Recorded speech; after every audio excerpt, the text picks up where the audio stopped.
경제 현상과 경제 지표들을 보다 보면요, 눈에 보이는 것과 눈에 보이지 않는 것의 어떤 차이랄까, 그런 것을 많이 느끼게 됩니다. 눈에 보이는 것이 다가 아니다, 결코. 눈에 보이는 것은 경우에 따라서는 오히려 호도할 수도 있다. 뭐 이런 것들을 많이 보게 됩니다. 그런 사례로 몇 가지, 어제 기사를 읽어드렸습니다만은 온라인 쇼핑몰 그런 것들이 작년 11월이 뭐 사상 최대가 됐다, 이런 통계가 나오는데, 그걸 또 돌아보면은 우리가 지금 소비가 죽었다고 하지만, 소비가 많이 위축된 것도 사실이긴 하지만, 사실은 트렌드로 이동하기를 모바일, 그 다음에 뭐 인터넷 이런 직구로 무직하고 있다는 것도 하나의 트렌드로 볼 수도 있고요. 또한 그 올해 정부가 발표한 경제 성장률 전망치가 2.6% 아닙니까? 원래 2.6% 성장한다. 그리고 일자리가 신규로 새로 추가로 생기는 일자리가 26만 개라고 했습니다. 정부 뭐 그런 뭐랄까 전망치가 그런 건데요. 그러면 1% 성장하는데 다른 일자리가 10만 개가 생긴다는 거거든요. 왜냐하면 2.6% 성장에 26만 개니까 1% 포인트에 10만 개. 근데 이게 이제 5년 전 2012년하고 비교해 보면 막 절반으로 줄어들었다는 겁니다. 그때는 1% 성장하는데 19만 개 일자리가 생긴다는 자료가 나와 있더라고요. 그러니까 2012년에는 뭐 해마다 차이는 조금 있지만 적어도 5년 전인 2012년도에는 그 당시에 2.3% 성장했는데 뭐 43만 7천 개의 일자리가 생겼다. 그러니까 1%포인트당 19만 개니까 지금 생각하면 반감했다, 이런 거죠. 그래서 한국은 고용 창출력이 확 떨어진 나라다. 이렇게 하면 이건 이제 단순하게 표면만 보는 겁니다. 이면을 보면은 우리가 지금 고용 창출력이 떨어졌다. 물론 그게 이제 걱정이 되는 대목이 있죠. 왜냐하면 지금 일자리 자체가 제일 큰 화두고 국가적 아젠다고, 어떻게 보면 일자리 창출이 중요한데, 고용 창출력이 이렇게 떨어졌다고 하면 성장을 우리가 이렇게 주목하는 것도 바로 성장의 결과로 일자리가 생기고, 일자리의 그 전제 조건과 같이 동전의 앞뒷면처럼 같이 굴러가는 게 바로 성장에다 해서 주목하는데, 성장과 일자리 상관관계가 점점 없어진다, 이런 게 문제인데, 그 이면을 바라보면은 이렇게 된 첫째, 이렇게 성장과 고용 창출력, 이게 상관관계 없어진 이유를 먼저 봐야 되는 겁니다. 이유를 보면 아무래도 뭐나 해도 경직된 노동시장의 구조. 예를 들어 정년 60세법이 작년 1월 1일부터 대기업과 300인 이상, 그 다음에 뭐 공공기관에 다 시행 중이고요. 올해 2017년 1월 1일부터는 300인 이하의 작은 기업까지도 정년 60세법이 전면적으로 다 실시되는데, 이러한 정년 60세법 같은 경직된, 한번 고용하면 해고를 못한 이런 것들로 인해서 최대한 그러니까 일자리 창출을 억제하고 있다, 기업이. 자, 쉽게 고용을 하지 않고 있다, 이런 요소도 우리가 봐야 되는 거고, 그 다음에 대기업, 공기업 위주의 강고한, 세계에서 제일 강한 그 강성 노조가 짱짱이 버티고 있다는 거에서, 노조라는 게 조합원으로 한번 들어오면 쉽게 뭐 전혀 자르지 못하게끔 혹은 계속 복지를 추구하고 이러니까 그런 것도 이유가 되는 것이고, 입법 규제, 행정 규제 이런 것들도 이유가 되는 겁니다. 또 이유뿐만 아니라 배경 트렌드도 그렇습니다. 그러니까 고용 없는 성장이 계속된다, 이 말이거든요. 1%포인트에 한때 19만 개 일자리가 5년 전에 생겼는데 지금 10만 개밖에 안 생긴다 하면, 한마디로 말해서 고용 없는 성장이다 하는데, 그런 류의 걱정, 그런 류의 비관, 그런 류의 뭐랄까 문제 제기, 자성 이런 게 굉장히 많은데, 사실은 왜 그러냐? 고용이 이렇게 안 되는 데는 이제 뭐 예를 들어 무인화라든가 자동화 같은 거, 이런 것도 우리가 생각해 볼 수 있잖아요. 산업의 고도화, 즉 성장은 어느 정도 돼주는데 굳이 사람 인력이 그렇게 많이 필요하지 않다라고 해서 무인화 공장, 예를 들어 지금 반도체 공장 같은 데 가면은 거의 뭐 무인화돼가 사람이 필요 없다는 겁니다. 그러나 그 이면에는 그러한 반도체 시스템을 만들고 그러한 기계를 조정하고 그런 기계를 점검하는 아주 고급 일자리도 많이 생기고 있다. 그 고급 일자리가 생각보다 많지 않다고 지적할 수는 있겠으나, 일자리는 고급 일자리는 속속 생기는다. 그런 고급 일자리를 어떻게 하면 더 많이 생기게 할 것이냐. 누구 얘기를 들으니까 하다못해 그 건빵 있죠. 군인들이 먹는 그 우리 군인들뿐만 아니라 뭐 누구라도 좀 먹습니다만, 어쨌든 그 건빵 공장도 전부 다 자동화가 돼서 사람이 하는 건 이렇게 시스템을 보고 있다가 아주 숙련된 눈으로 그 불량품을 골라낸다, 이러니까 그러한 시스템을 만드는 뒤에는 또 일자리가 생겨난다는 것이고, 다른 하나는 그 일자리 국제 분업 세계에 들어가면서 우리의 그 일자리가 성장만큼 국내에서 꼭 일자리로 이어지지 않는다는 게 하나의 대목입니다. 왜냐하면 중간에 뭐 반도체 공장이든 금방 공장이든 이렇게 성장을 가면 일자리를 만들어야 되는데 굳이 그 중간 재료, 중간 인력, 중간 부품 이런 거에 어떤 중간재로서의 조달이 꼭 한국 내에서 이루어져야 한다는 보장이 없는 겁니다. 뭐 규제도 많고 비용도 비싸게 되고 뭐 여러 가지 장애가 많으니까 국제 조달을 하기가 아주 매우 쉬워졌다, 우리 시대가. 그래서 뭐 인력으로 굳이 외국 산업연수원생을 데려오지 않더라도 외국에다 주문해 오면 그렇게 필요한 중간 단계를 만들어 온다. 또 기술 조달도 그렇게 할 수 있다.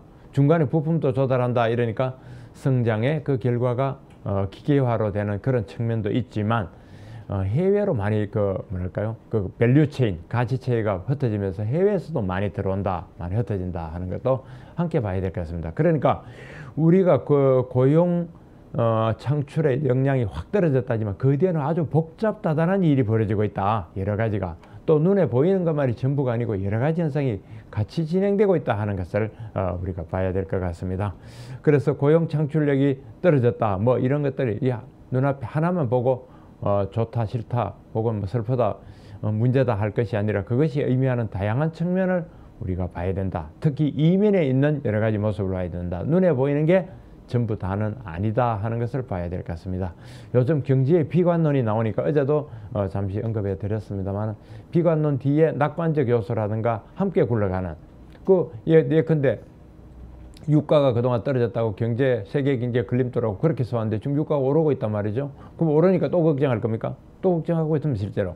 그럼 유가에 오르는 것의 양면성을 봐야 될 것이고, 금리가 오르면 금리가 오르는 것의 양면성을 봐야 될 것이고, 부동산이 하향 추세다 하면 그 하향 추세의 양면성을 계속 보면서 눈에 보이는 것은 요란하게 보이는 겁니다. 더 크게 보이는데 요란하지 않는 게 뒤에 오히려 더 은근히 깊이 움직이는 것도 우리는 봐야겠다. 세계에서 그런 걸 봐야 되겠다 하는 생각이 듭니다. 자, 지면 보실까요? 1월 4일입니다. 어느새 2017년 1월 4일 한경 1면입니다. 1면에는 페이스북의 CEO죠. 저커버그도 탐냈던 네이버 스노우 대박 났다 이겁니다. 네이버의 동영상 채팅 앱이죠. 네이버의 동영상 채팅 응용 프로그램 앱 스노우가 가입자가 1억 명을 넘어섰다 하는 겁니다. 하여튼 네이버의 스노우 대박 터진 거. 페북은 45개월이나 걸렸는데 1억 가입하는데요. 45개월 걸렸는데 15개월 만에 가입자 1억이 됐다고 합니다. 네이버 정말 대박이네요. 한경 데스크와 혁신 태스크포스의 라스베가스 CES 가전쇼의 이신, 가족이자 친구로 변하고 있다. 로봇이 인간의 아바타가 되다 했네요. AI, 로봇 다 같이 가는 겁니다. 여기 이 사진들은 2017년 금융시장을 이끌 다선금융상 한국경제신문이 주관하는 그리고 금융위원회와 한국경제신문 공동 주최한 그 다선금융상이 롯데호텔에서 열렸는데 거기서 지금 상 받은 여기 박현주 씨 보이고 여기 임종용 금융위원장 보이고 여기 김기용 한경사장이 보입니다. 현대상선, 장금상선, 흥하해운과 동맹을 맺었다. 현대상선이 아시아 지역 노선을 주역으로 하는 국내 중소해운사와 전략적 동맹을 맺었다고 하는 기사도 있고요. SK가 3조 투자한 싱가포르사 주롱 아로마틱스라는 국제합작회사가 M&A 매물로 나왔다는 기사도 있고, 작년에 외국인 직접 투자 213억 달러 역대 최대다. 다만 이 외국인 직접 투자 이게 이제 FDI라 해서 Foreign Direct Investment 늘 숫자가 나오는데 이 숫자 나오는 거랑 실제로 집행된 것과 차이는 있더라고요. 그 통계 수치자도 함께 봐야겠습니다. 2면 재밌는 기사네요. 아모레퍼시픽과 용인시의 의기투합입니다. 버려진 땅, 사실상 내버려져 있는 땅을 되살린 아모레퍼시픽과 용인시의 의기투합했네요.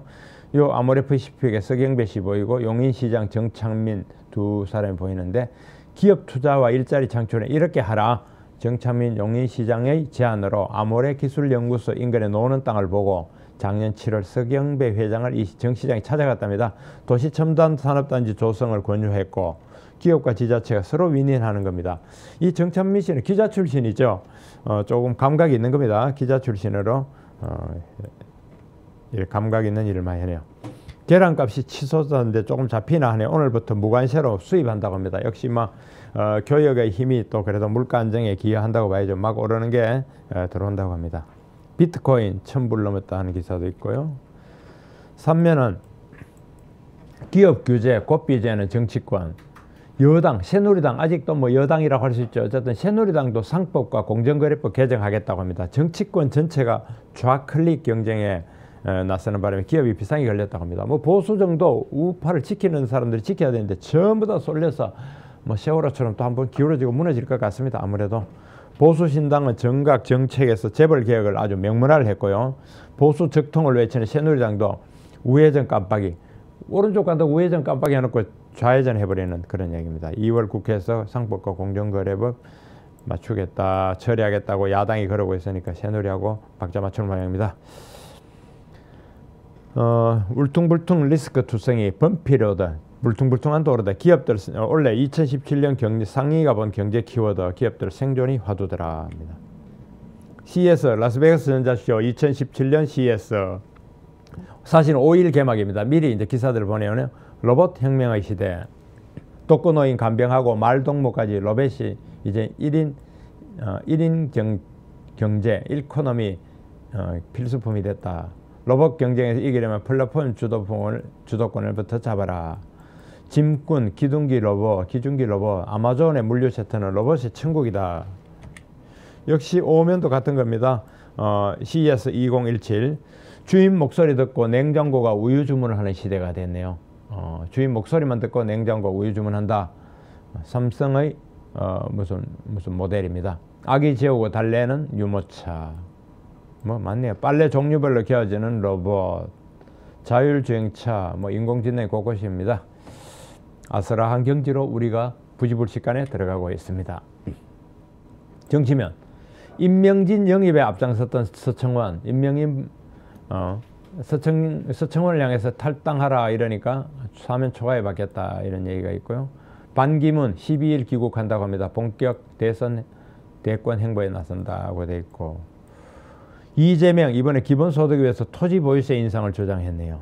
트럼프 북한이 핵무기 ICBM을 가지고 어제 그저께 김정은의 뭡니까 신년사 그런 거 하니 되니까 트럼프가 핵무기 완성 못할 것이다. 북한에 경고장을 보냈습니다. 김정은의 ICBM 개발 신년사를 일축을 했습니다. 미국에서 돈 자산 빼간다 해서 중국도 비난을 했네요. 치껏 끝낸 안철수 내일 출국한다. 요즘 안철수가 아주 스타일이 CES 보러 간답니다. 대변역 고임금 강성노조 피해 엑소도스 하는 한국 기업들 엑소도스하고 한국의 유통기업이 없다고 하네요. 세계는 지금 감세, 규제 완화 경쟁 중이다. 기업들 오라. 이런 게 우리 국회에는 안 보이는 거죠. 국회가 이런 걸 봐야 되는데 세계 각국이 제발 기업 되돌아오라. 오프쇼. 감세, 규제 완화로 해가지고 기업 유치 전략하고 있는데 안 보고 있습니다. 청년 창업 중소기업 2년간 법인세 75% 감면 혜택을 준다는 기사도 있고, 이 홍기택이라는 사람 정말 작년에 도망가듯이 AIIB 중국에 있는 아시아인프라투자은행 부총재직 박차고 도망가더니 지금 6개월간 휴직 냈는데 끝나고 중국에서 AIIB에서 복귀하라 했지만은 지금 묵묵부답이라고 합니다. 그래서 부총재 자리만 하나 뺏기고 어디 숨어 있는지 참 한심한 홍기택이네요. 검은 돈 잡으려다 제조업 얼어붙는 인도의 모디 총리, 모디노믹스가 잘 나간다고 하죠. 그러나 화폐개혁 하려다가 직격탄 맞은 경제했네요. 500루피 등 고액권은 유통이 중단되고요. 현금 86% 사라져서 빈곤층만 타격이다. 이 개혁이란 게 이렇게 어렵습니다. 의도가 좋다고 해도 돈이라는 게, 경제라는 게 이렇게 냉정하고 개혁이라는 게 참 어려운 거다. 정말 잘해야 되는 개혁이다. 중국 보조금 없이 못 달리는 중국 전기차라고 했네요. 정부 덕에 연명하는 좀비 기업들이다. 중국 전기차가요. 판매 뻥튀기 부정이 곳곳 많다 합니다. 중국이 2021년 보조금 전면 폐지한다고 합니다. 핀란드가 세계 최초로 기본소득을 준다고 합니다. 실업자 2,000명에게 월 560유로씩 지급한다. 이렇게 2년간 실험한 뒤에 저소득층을 확대한다는데 아마 다른 복지 구조 조정이 따르겠죠. 여기 춤추는 모습은 중국 스모그 속에 춤추는 중국 안후이성에 있는 시민들의 모습입니다. 트럼프가 두려운 멕시코 이민자 본국으로 보낸 자금이 사상 최대라고 합니다. 일본, 뉴질랜드 초계기 등 무기 수출이 부진하다는 기사도 짧게 들어가 있네요. 네, 이런 기사들입니다. 한경 사설은요, 내일자에 톱 사설로 이게 들어가 있습니다. 경제의 비관론 뚫고 나온 우리 강한 주가의 그 주가 상승세에 주목한다는 사설이 들어가 있습니다. 모두가 비관론이 많지만 한국의 우리 주가 보면은 뭐 지금 2020, 30 어제 그러니까 오늘 1월 3일만 해도 뭐 10몇 포인트 올라있지만 전체적으로 이렇게 뭐 고공일 할 수 있을까요? 어쨌든 잘 나가고 있습니다. 물론 미국 같은데 다우지수 영향을 받고는 있겠지만 우리 경제 기업들이 사실은 괜찮다는 게 반영될 거고 우리 경제가 아주 나쁜 거는 아니다. 최소한 그렇게 괜찮다 이런 건데 어쨌든 비관론을 뚫고 나온 주가로서 우리는 굉장히 주목한다 하는 한경 사설이 있습니다.